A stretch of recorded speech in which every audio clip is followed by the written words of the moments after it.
मित्रों, नमो नमः। हम लोग अब व्यंजन संधि में क्रम से आगे बढ़ते हुए हम लोग वा पदांतर से सूत्र का आज अध्ययन करेंगे। यह सूत्र क्या कहता है इसको देख लेते हैं, इसका अर्थ निकालते हैं। तो सबसे पहले हम लोग इसकी विभक्ति को देख लेते हैं। तो पदांतस्य, इसमें कौन सी विभक्ति है? षष्ठी एकवचन। इसके बाद वा अर्थ विकल्प का होता है, वा अर्थात विकल्प से, है ना। अब यह तो कोई अर्थ दे नहीं रहा है, हम इसमें अब क्या करते हैं, अनुवृत्ति ले लेते हैं। किसकी अनुवृत्ति ले लेंगे? अनुस्वार। अनुस्वार से यही परस परस वर्ण से पूरे अनुवृत्ति ले लेंगे। अनुस्वार से, इसमें कौन सी विभक्ति है? षष्ठी एकवचन। अनुस्वार से यही, यही में कौन सी विभक्ति है? सप्तमी एकवचन। परसवर्ण, इसमें कौन सी विभक्ति है? प्रथमा एकवचन। ठीक। अब हम क्या अब करेंगे? अब इसका देखिए अर्थ निकालेंगे। वा पदांतर से तो इतना ही है सूत्र। ये अनुस्वार से यही परसवर्ण जो सूत्र था उसकी हम पूरी की पूरी अनुवृत्ति ले लिए। अब अनुवृत्ति ले लेने के बाद हमें इसका अर्थ स्पष्ट हो गया। क्या कहता है? पदांतस्य अनुस्वारस्य, षष्ठी है स्थानीय होगा तो पदांत अनुस्वार को क्या होगा? यही सप्तमी है तो परे रहने पर पर सवर्ण हो जाए, वा अर्थात विकल्प से। ठीक, यानी कि पदांतस्य अनुस्वारस्य, जो पदांत अनुस्वार होगा यहां पर क्या है, इस तरह समझ लेते हैं, पदांत अनुस्वार। ठीक, इसके बाद क्या है? यय, है ना।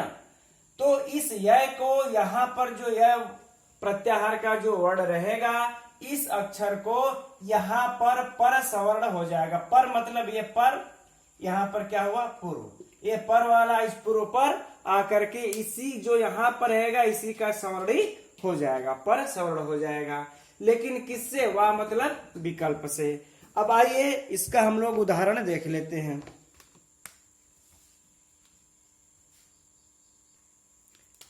त्वम करोसि, त्वम धन करोसि। ठीक, अब यहां पर देखिए सबसे पहले है तो हम यह सोचेंगे कि यहां पर हमें कौन सा सूत्र लग रहा था। तो त्वम देखिए पदांत है, यह क्या है? पद है। और पद है, और कैसा पद है? इसके लास्ट में अंत में क्या है? म है। ठीक, तो हमारा जो यह सूत्र है मोनुस्वारा यहां पर काम करता है। यह क्या कहता है कि पद के अंतिम म को क्या कर देता है? अनुस्वार कर देता है कोई हल परे रहने पर। तो यहां पर हम क्या कर लेंगे?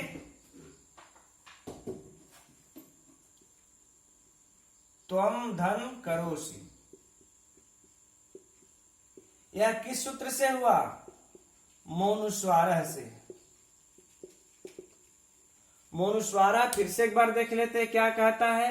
जो पदांत म होगा उसको अनुस्वार कर देता है यदि कोई भी हल परे हो तो।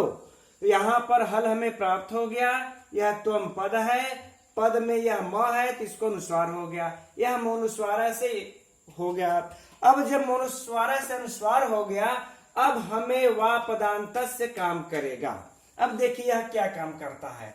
यह तो यही कह रहा था कि पदांत हो और अनुस्वार हो, तो यह पद है और अनुस्वार है। ठीक है, पद है और अनुस्वार है। इसके परे कौन से वर्ण का प्रत्याहार का वर्ण है? यह प्रत्याहार का वर्ण। तो हम सर्वप्रथम यह देखेंगे कि यह प्रत्याहार में कौन कौन से वर्ण आते हैं। तो देख लेते हैं। यह यानी ह को छोड़ करके य से ले लेंगे तो य व र ल, ह य व र ट ल ड़। फिर ये मंगणनम, यानी कि मंगणनम हर वर्ग का पांचवा वर्ण, चौथा, तीसरा, दूसरा और पहला। ठीक है। अब इसके बाद कपय तक जाएगा, सर हल, उसम को छोड़ दिया।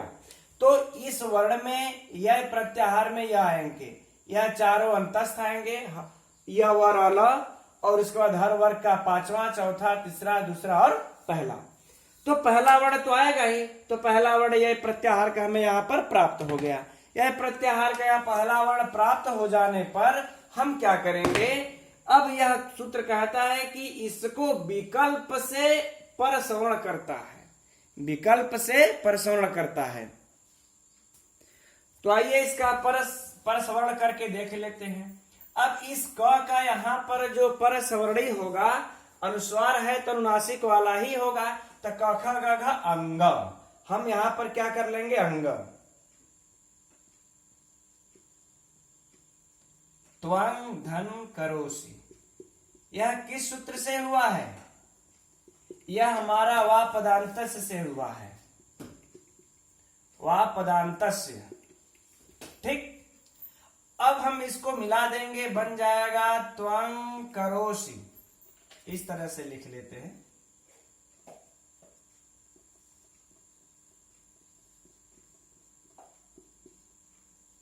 ठीक, यह हमारा रूप सिद्ध हो गया। लेकिन यह तो विकल्प से एक बार अनुस्वार करता है, एक बार छोड़ देता है। तो जब एक बार अनुस्वार करेगा, अरे एक बार यह विकल्प से परसवर्ण करेगा, एक बार उसी दशा में छोड़ देगा।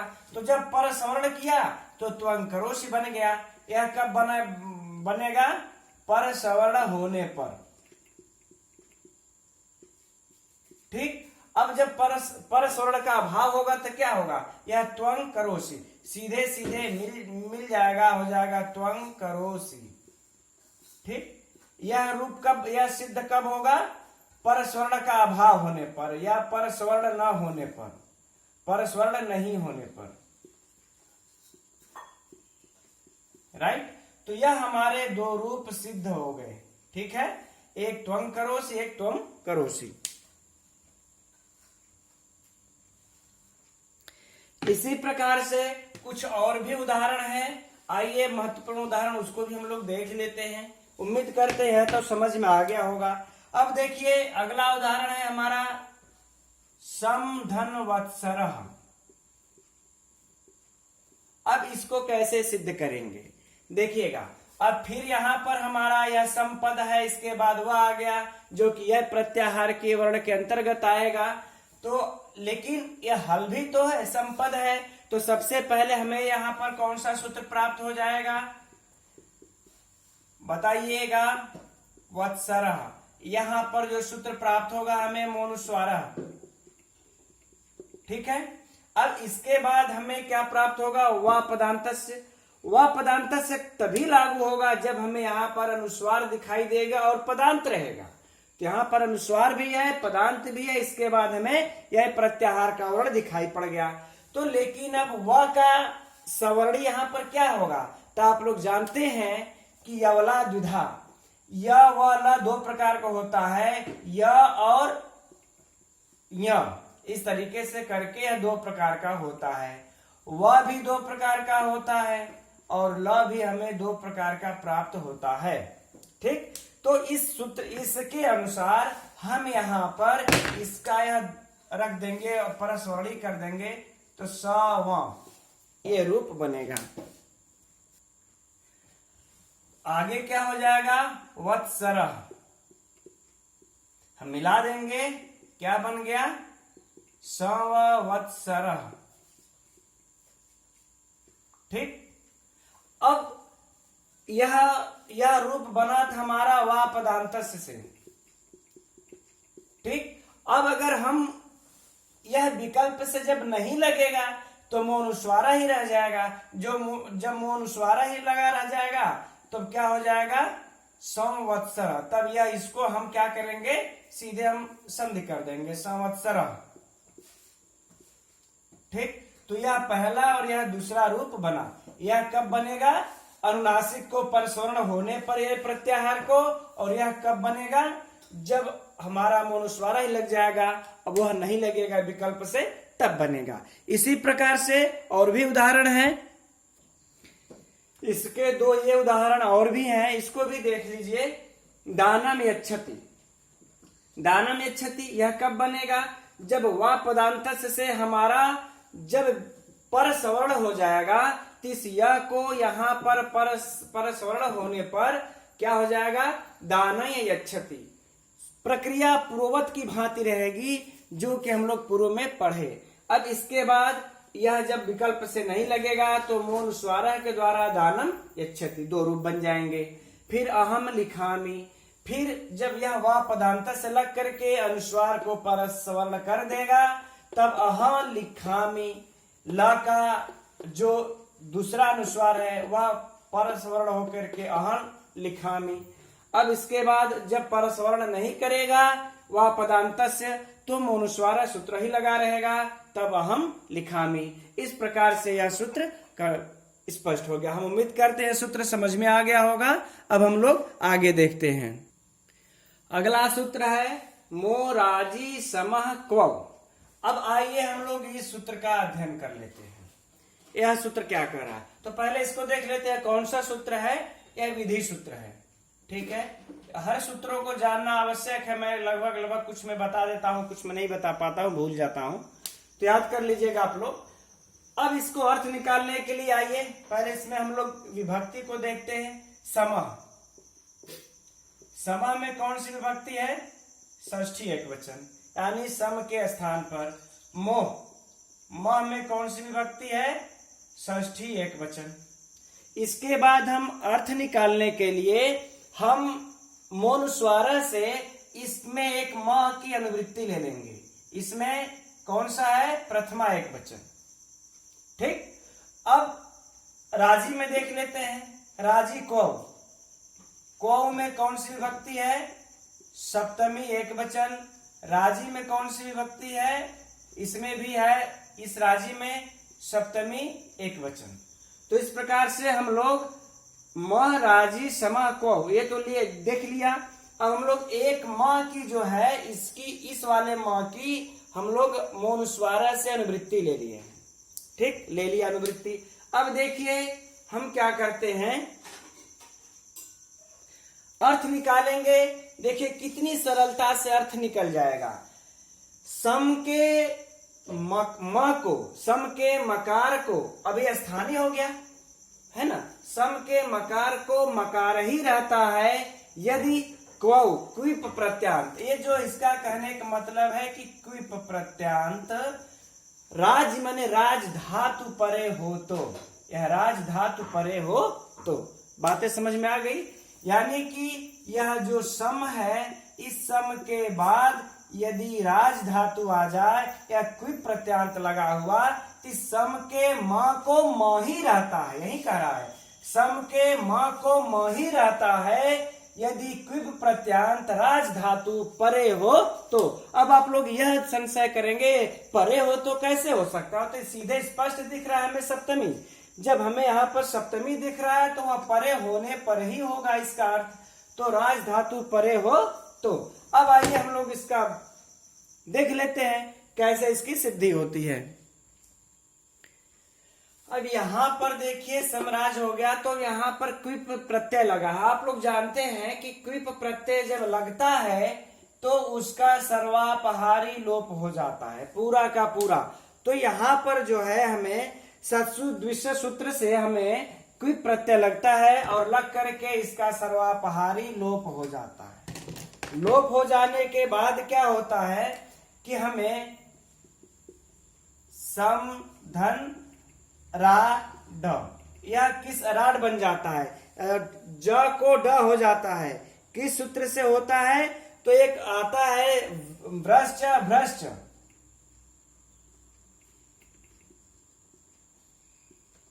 भ्रश्च, भ्रश्च। हम लोग इस सूत्र में नहीं जाएंगे, ठीक है, क्योंकि यह सूत्र लंबा होता है। भ्रश्च, भ्रश्च, सृज मृज यज राज व्राज जस छंसा कृतः सह, ऐसे करके सूत्र है। इस सूत्र से ज को ड हो गया।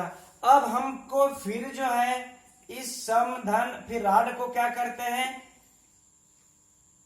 ड नहीं होता, यहाँ पर ड को ज होता है, ड नहीं होता है, अपितु यहाँ पर ज होता है। यह भ्रश, भ्रश सूत्र क्या करता है, ज करता है। फिर हमें जो है कि झलाम जसवंते, झलाम जसवंते सूत्र से क्या होता है, ज को ड प्राप्त हो जाता है। फिर इस ड को हमें जो है कि ट प्राप्त होता है खरीच से। ठीक है, अब इन सूत्रों की बार बार व्याख्या हो चुकी है, यहां पर करने से कोई फायदा नहीं है। अब इसको हम मिला देंगे, क्या बन गया, सम्राट।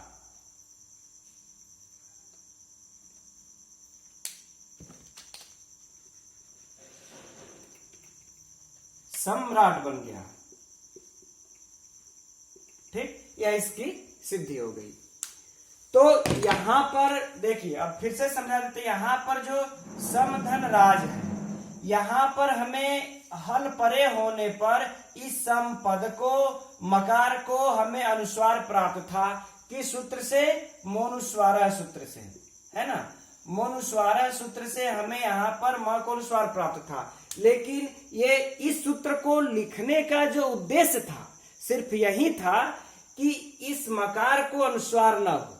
ठीक, यह कह रहे हैं कि सम के म को मकार ही रहता है यदि क्विप प्रत्यांत राज धातु परे हो तो इसका बस यही है कि जो मोनुस्वारा से मां को अनुस्वार कर रहा था उसको रोक लगा करके हम मकार को मकार ही रहने दें, ताकि सम्राट जैसा जो शब्द है यह सिद्ध हो सके। ठीक, तो हम उम्मीद करते हैं यह समझ में आ गया होगा। आइए अब अगला सूत्र देखते हैं। अगला सूत्र है हे मपरे वा। यह सूत्र सारे के सारे सूत्र देखिए वा पदार्थ, जो मोनुस्वारा सूत्र है, जो हम लोगों ने पढ़ा था मोनुस्वारा सूत्र, सब इसी के ऊपर आधारित चल रहे हैं, इसी के निषेध करते हुए चल रहे हैं। तो इतना आप लोग ध्यान में रखिएगा। ठीक, तो अब यह सूत्र क्या कह रहा है कि यह भी विधि सूत्र है। कैसा सूत्र है, विधि सूत्र है ना। आगे इसका हम लोग अर्थ निकालते हैं। मपरे, मपरे, इसमें कौन सी विभक्ति है, सप्तमी एकवचन। हे, इसमें कौन सी विभक्ति है, सप्तमी एकवचन। अब हम लोग अनुवृत्ति ले लेंगे, किसका, एक मह का अनुवृत्ति ले लेंगे। इसमें कौन सी विभक्ति है, षष्ठी एकवचन। इसकी कहां से अनुवृत्ति ले लेंगे हम लोग, मोनुस्वारा से। ठीक, अब जो अभी मोराजी समाह को पढ़े थे उसमें से भी म की अनुवृत्ति ले लेंगे। इसमें कौन सी विभक्ति है, प्रथमा एकवचन। अब हम लोग इसका अर्थ कर लेते हैं। कहते हैं मपरे हकार, यानी म परे हो किससे, ह के। यदि म परे हो ह के, तब उस पूर्व वाले मकार को मकार ही रह जाता है। ठीक, यह कह रहा है, अर्थात जिस हकार के परे मकार हो तो उसके पूर्व वाला जो मकार है विकल्प से वा, है ना, वा, तो वा अर्थात विकल्प से उसको मकार ही रह जाता है। कैसे, आइए हम लोग इसको उदाहरण में देखेंगे, स्पष्ट हो जाएगा। उदाहरण इसका क्या है, किम हमलयति, देखिएगा, किम हमलयति। ठीक है ना। अब देखिए यहां पर म दिख रहा है हमको, यहां पर ह दिख रहा है, इस ह के परे फिर म है, दिख रहा है, इस ह के परे फिर म है। तो ऐसे में अब क्या करना है कि इस हकार के परे मकार होने पर पूर्व वाले मकार को विकल्प से म ही रह जाता है, नहीं तो मुनुस्वारा आकर के इसको अनुस्वार कर देता। अब देखिएगा, अब हम लोग इसको सिद्ध कर देते हैं। अब देखिए किम के बाद यहाँ पर ह है, ह प्रत्याहार हल वर्ण, ह वर्ण जो है हल प्रत्याहार में आ ही जाएगा। जब हल प्रत्याहार में आ जाएगा तो हमको मोनुस्वारा से म को हम क्या कर देते हैं, अनुस्वार। लेकिन यह नहीं करता, यह क्या कहता है कि म को म ही रह जाता है। तो यहां पर जो हमारा मोनुस्वारा सूत्र लग रहा था वह नहीं लगेगा। तो जब नहीं लगेगा, अनुस्वार नहीं करेगा, तो क्या बन जाएगा, किम हमलयति।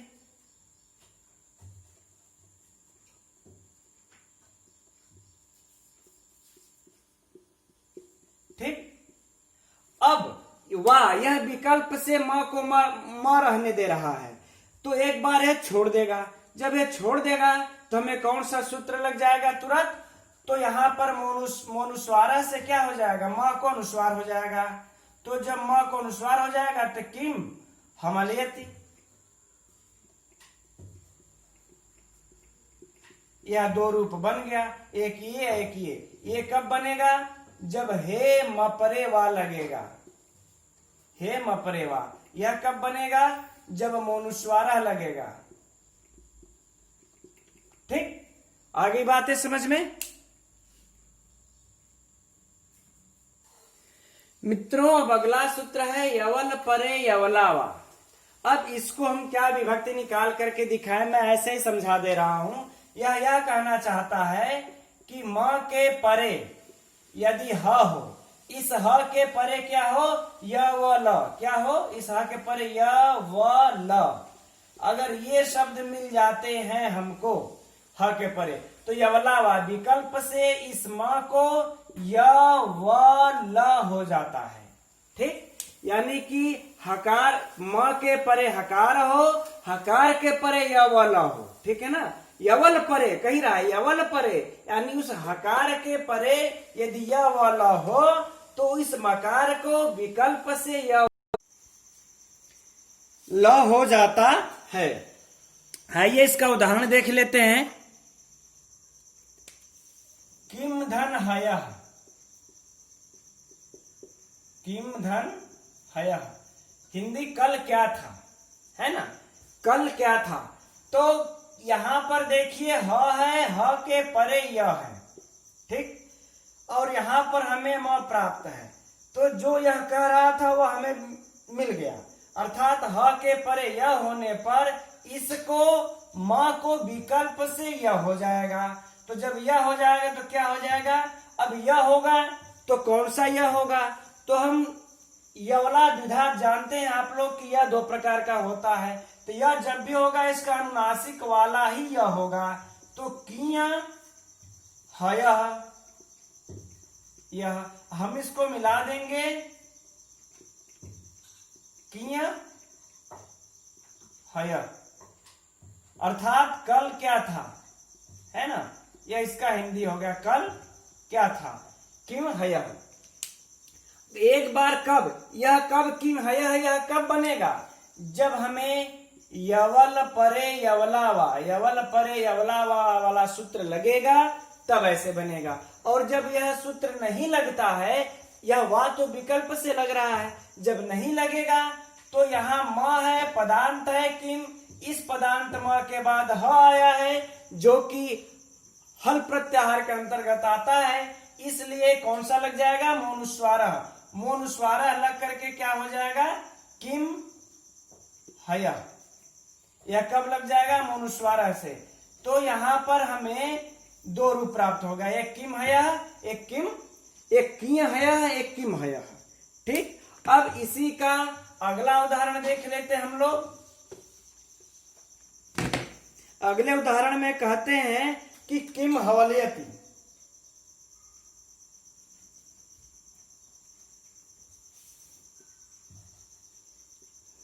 हवलयति क्या हिलाता है? ठीक है ना? किम हवलयति क्या हिलाता है, राइट? अब यहां पर देखिए ह के परे वह है, ह के परे वह है, इधर म है, यवल परे यवला वह हमारा सूत्र काम कर जाएगा। तो उस सूत्र से क्या हो जाएगा? कि वह, इसी का अनुनासिक हो जाएगा वह का, किम हवलयति। ठीक, क्या हिलाता है। अब जब यह यवल परे, यह किससे बनेगा? यवल परे यवलावा से। जब यह नहीं लगेगा तब हमारा अनुस्वार होकर के क्या हो जाएगा? किम हवलयति, राइट? अब उसी प्रकार से एक यह दो उदाहरण हो गया। अब हम अगला वाला देख लेते हैं, किम हलादयति।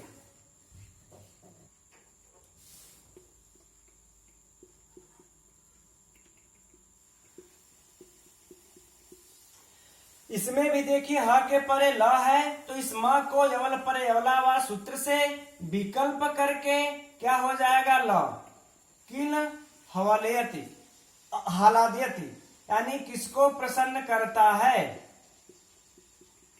ठीक, फिर उसी प्रकार से एक बार जब यह नहीं लगेगा विकल्प करके, तो हमारा मोनुस्वार से अनुस्वार होकर के किम हलादयति। ठीक, तो इस प्रकार से यह भी दो रूप बन गए। ठीक है, यह सारा खेल मोनुस्वारा का है। जब यह सूत्र तब लगेंगे जब मोनुस्वारा, यह सूत्र लग जाएगा, यह जब विकल्प से नहीं लगेगा तो मोनुस्वारा लग करके बार बार इस तरीके का रूप बना देगा। एक सूत्र और है, उसे भी देख लेते हैं। अगला सूत्र है न परे न। यह भी वही कहता है, यदि अनुस्वार के यदि मकार के परे, यदि म के परे ह है, ह के परे न है, तो विकल्प करके म को क्या हो जाता है, न हो जाता है। ठीक, आइए इसका एक उदाहरण देख लेते हैं। होगा किम हनुते। हमें यहां पर हकार के परे नकार प्राप्त है, इस नकार, अब इसके पहले म प्राप्त है, तो विकल्प से बाकी सबकी हम न परे न में बाकी सबकी अनुवृत्ति ले लेते हैं। अब इसको थोड़ा सा जल्दी जल्दी पढ़ा के हटा देते हैं। तो अब यहां पर विकल्प करके क्या हो जाएगा, किन हनुते। हम मिला देंगे, क्या बन गया, किन हनुते। ठीक, यह रूप हमारा कब बनेगा, जब हमको न परे न लगेगा तब बनेगा। अब एक बार ये न परे न लग गया, लेकिन विकल्प करके लगता है, तो जब नहीं लगेगा तो किम हनुते का क्या हो जाएगा, मोनुस्वारा से अनुस्वार होकर के किम हनुते। ठीक, तो एक ये रूप और एक ये रूप, दो रूप सिद्ध हो गया। अब आज के लिए ये वाला प्रकरण समाप्त हो गया लगभग। अब हम लोग आगे ङ सी धुट का सूत्र पढ़ेंगे कल की वीडियो में। तब तक के लिए मित्रों, नमो नमः।